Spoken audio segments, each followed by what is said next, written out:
This is the hour of grace, so come boldly now. Receive your help in time of need. This is the word for your soul, so come boldly now. Obtain mercy. Darkness will turn into light, sorrow will turn to joy.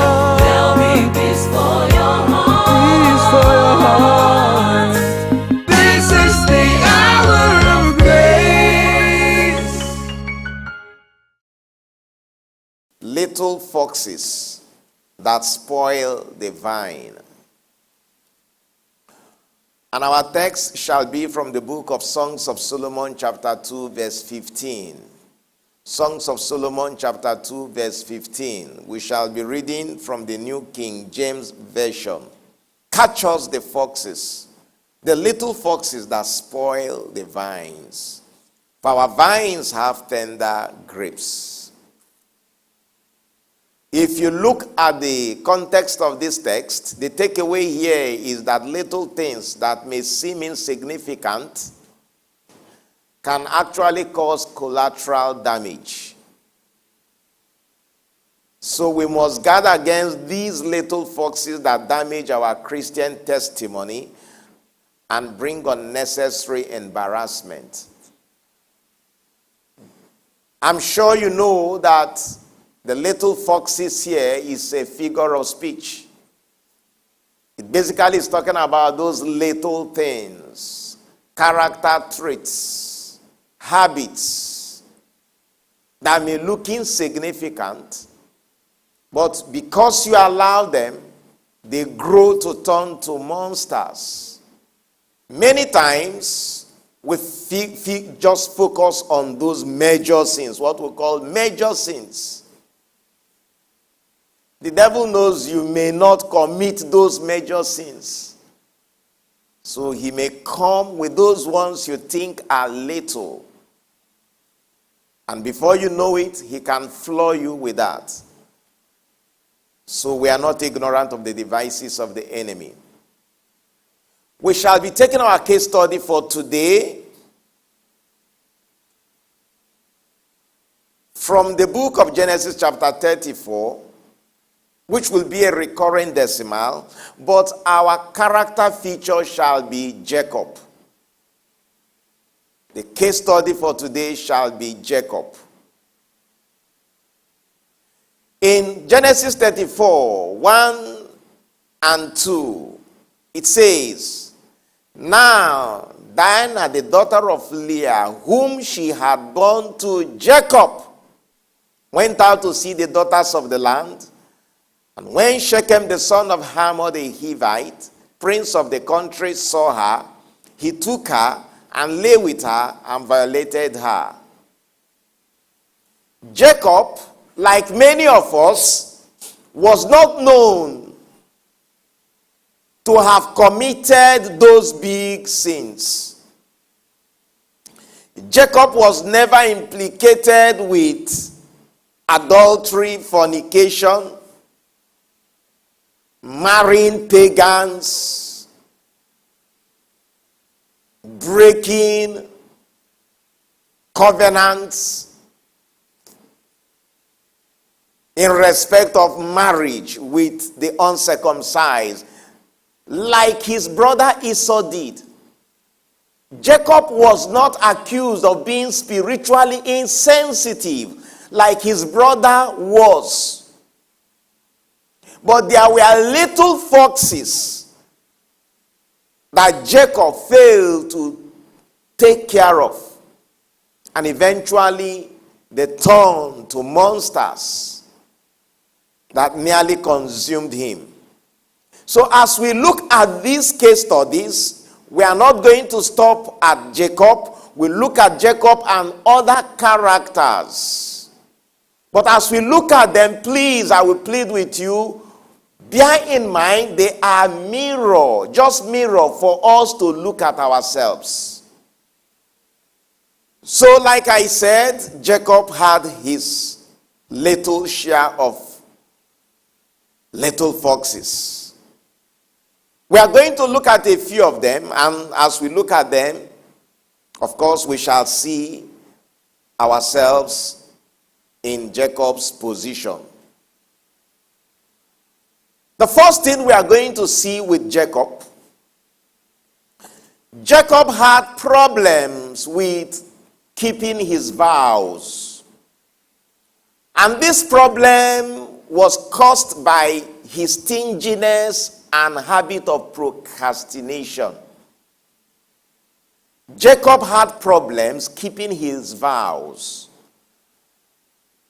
And the problem of keeping vows was caused by Jacob's stinginess and serial habit of procrastination. So let's see how it happened. If you look at the book of Genesis, chapter 28, 20 and 22. Genesis 28, 20 and 22. Then Jacob made a vow, saying, if God will be with me and keep me in this way, that I am going, and give me bread to eat and clothes to put on, so that I come back to my father's house in peace, then the Lord shall be my God.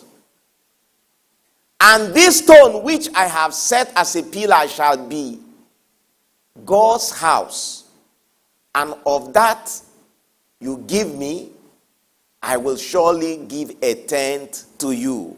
That was the vow of Jacob. Let's focus on 22 particularly. This incident was when Jacob came to Bethel on his journey to Haran. After his encounter, after the, exchange of birthright, through deceit and all the drama. And of course, Esau was bitter, and Esau was planning to kill Jacob when their father would have died. The mother, Rebekah, had it, talked to the husband, Isaac. Isaac blessed Jacob and sent him to Haran, where he was going to take a wife. All right.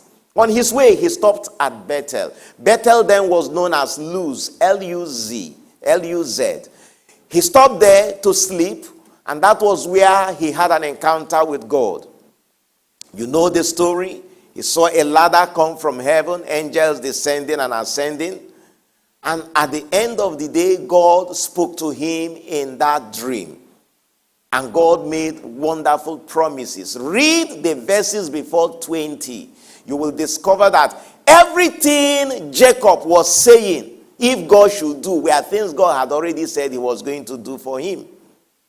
God had met him and told him, I'm the God of your grandfather Abraham, God of your father Isaac. I will be with you. I will keep you. I will protect you, take you to where you're going and bring you back. God had already made all those promises. Yet Jacob was saying, if God will do this, and eventually he made a vow. The Bible says, then Jacob made a vow. And what was the vow of Jacob? That he was going to build a house of God in Bethel, and then that he was going to bring what? A tenth of God's tithe back to him. That was his vow. You were going to return what belongs to God to him as your vow for all the promises God had made, to you. So that shows you that Jacob was stingy. Even in his vow, you could see his innate character of deceit. You could see it. He could not give God anything that would cost him something. Unlike David. David said, I will not give God that which will cost me nothing. For Jacob, it was the opposite. So we see that that Jacob had that problem. But how will we relate to this? Vow, keeping our vows. How are we dealing with our vows in marriage? Many of us that are here, how are we keeping our marriage vows? The day you were solemnized in marriage, you vow that you are going to protect your wife. You are going to honor her. You are going to provide for her until death do us part. The woman said the same thing to the man. But now, how are you living? Are you keeping your vows? Jacob promised that he was going to build God a house in Bethel. But what did we see? When Jacob came back from Haran with his family, he did not go to Bethel as expected of him to build that house of God. What did he do? He went to Shechem and lived in Shechem for 11 years. It was while living in Shechem that the daughter was raped and defiled. If you look at chapter 35 verse 1, after all the disaster that happened, Genesis 35 verse 1, the moment Jacob said he was moving out of Shechem, maybe he had somewhere he wanted to go. Immediately God interrupted him. The Bible says, then God said to Jacob, arise, go up to Bethel and dwell there, and make an altar there to God, who appeared to you when you fled from the face of from Esau your brother. In case you have forgotten, I have not forgotten, God seemed to be saying. I met you there. There was something that happened. You made a vow. You said you are going to build me a house. Go and live in Bethel. Go there and make me an altar. Many times when we make vow, it is when we are afraid, when we are scared. Am I correct? Jacob was running away from his brother. He could say anything and do anything then because he needed divine protection. Again, we make vows sometimes in appreciation. God could have done something for you. So Jacob's position was a combination of both. He was afraid of his brother Esau, and again, God had given him wonderful promise. So one would have expected Jacob to keep to his vows. But what did he do? He ran away from Haran. He went to Shechem. From the time he made that vow until when God was talking to him was about 31 years. You can see procrastination. God has been waiting for him. You stayed 20 years in Haran. You had your wives and your children. You came out. One would have thought your priority would have been to go to Bethel and start building this house. After all, the Bible says, boast not thyself of tomorrow, for you don't know what tomorrow will bring forth. You made God a vow. You should be anxious to keep it. Jacob was not. Many of us are like that. There are many of us who've made vows that we have literally buried. You don't bury your vow. Go and read the Bible. You will not see anywhere God is telling anybody to make a vow. God does not even encourage us, say, okay, go and make a vow. The only thing God will warn you is if you make a vow, make sure you keep it. Don't mess around with God. The Bible says, he that breaks a hedge, the serpent shall bite. Don't break the hedge of your protection. That was what Jacob did. He broke the hedge. He started having problems and brought unnecessary calamity to his family. So when he thought he was escaping from the source of the problem, God had to interrupt him and say, go to Bethel and do the needful. So what we must take away is, don't make a vow and breach the vow you have made. If there are vows you've made, go and take stock of them and begin to keep them one by one. You may be surprised at the end of the day, all the problems that are plaguing you will have been taken care of. Now the second problem, Jacob's problem was lack of the ability to take charge and address issues as the head of his family. He lacked that, ability to take charge and address issues. I will give you examples. Jacob's silence at the news of Reuben's adultery with his wife was one instance. If you look at Genesis chapter 35, verse 22, Genesis 35, 32. Reuben slept with Bilhah rather, the father's concubine. Jacob, named Israel, heard about it, but he kept silent. Again, Jacob's uneasy silence at the news of his daughter's rape.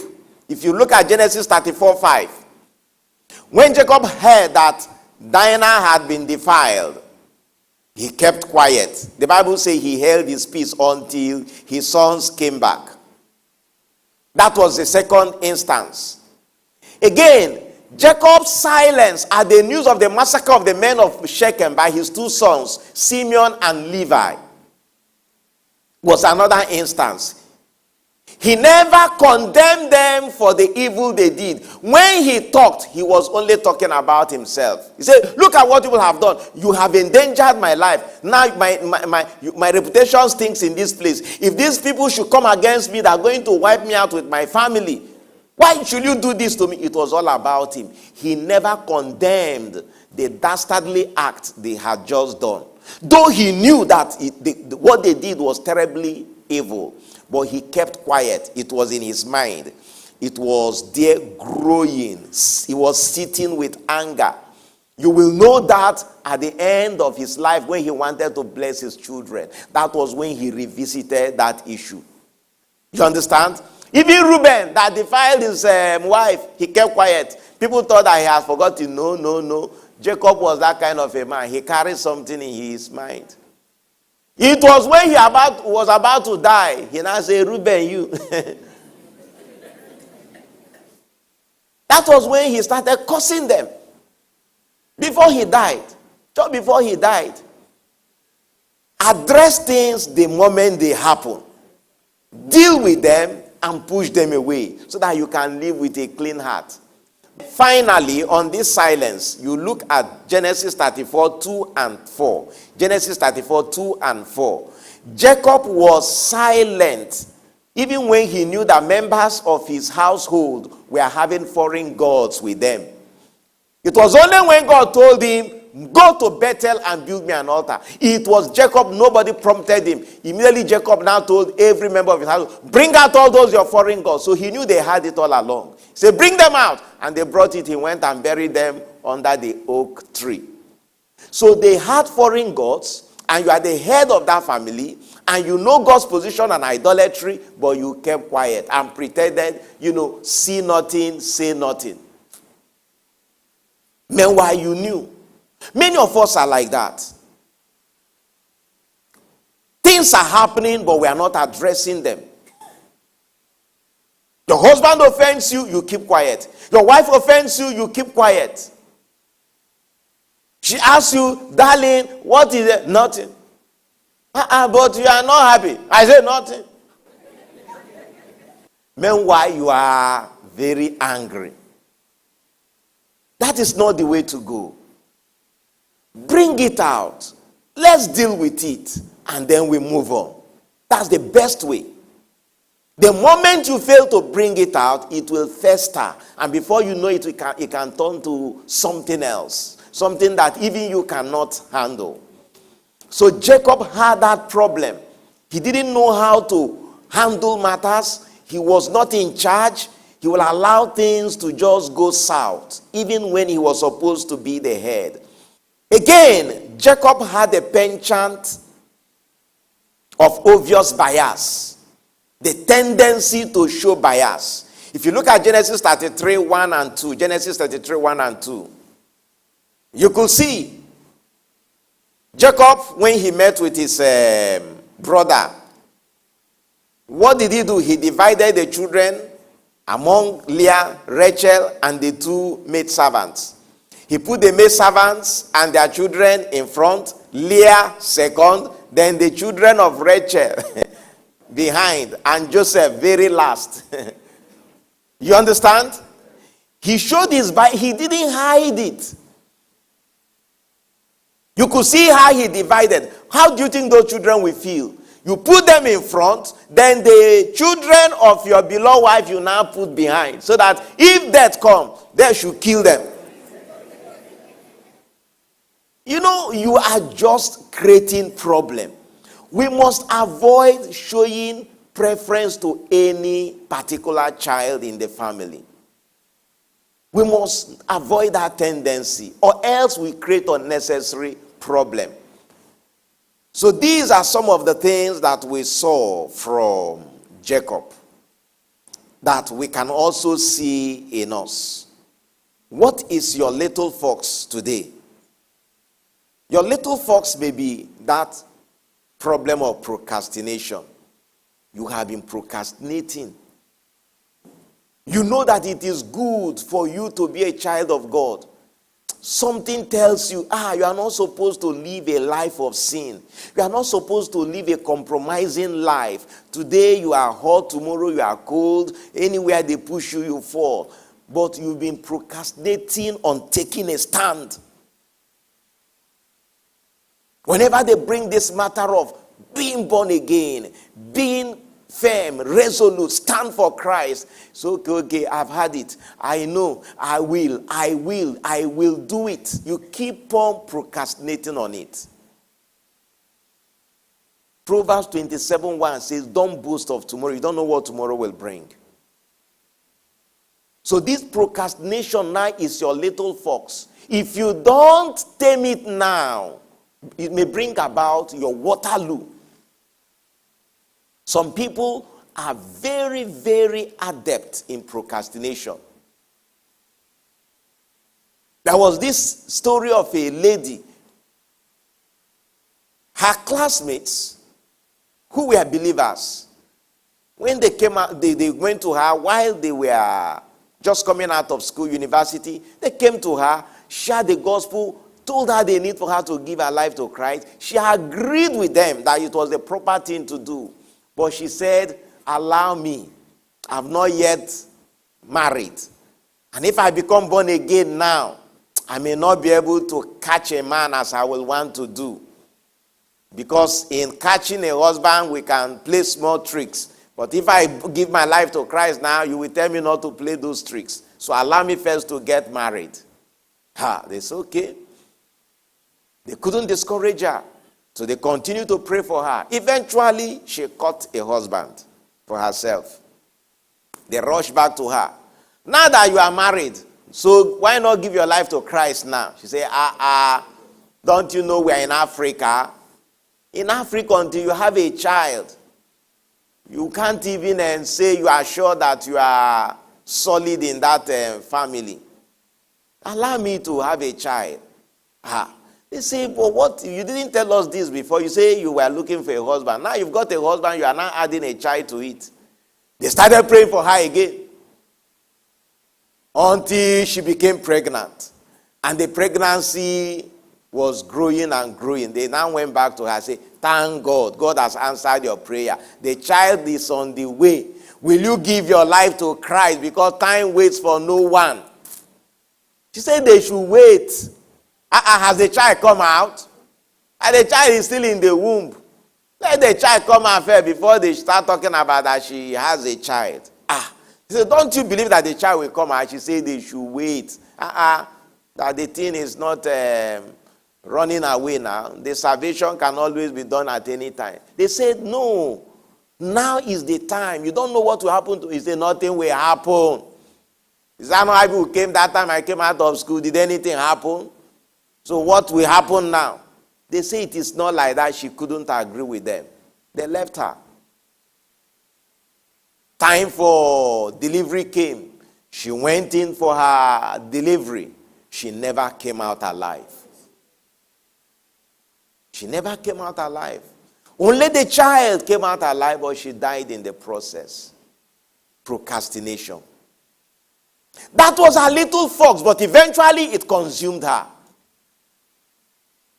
So don't allow these little foxes to grow and become such a bondage that you cannot escape from. If you're here and you'll be procrastinating, telling God tomorrow, next tomorrow, please, I beg of you, take the decision today. Have you lost your salvation? And you know that the right thing for you to do is to come to the Lord in humility and get restored. And you have been procrastinating. I will do it after. I will do it after. Please, I beg of you, do it now. Don't allow the little fox of procrastination become the monster that will consume you. What are you procrastinating for? Deal with the little fox of procrastination. Refuse to be swallowed by it. Don't allow it to grow to become a monster that will consume you. There is a way that seems good unto a man, but the end of that way is death and destruction.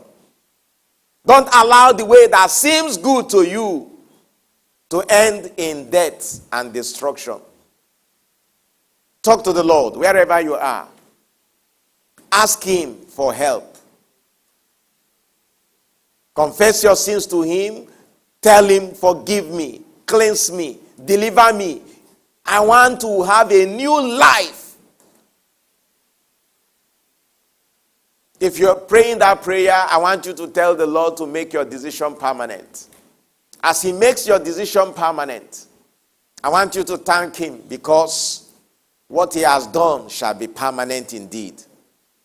I believe you've been richly blessed. You can join us at RCCG House of Grace, Rivers Province 5, 55 Wogu Estate Road, Wogu, Port Harcourt. Or send us an email at info@rccghouseofgraceph.org or visit our website rccghouseofgraceph.org. You can watch us live on YouTube, House of Grace TV.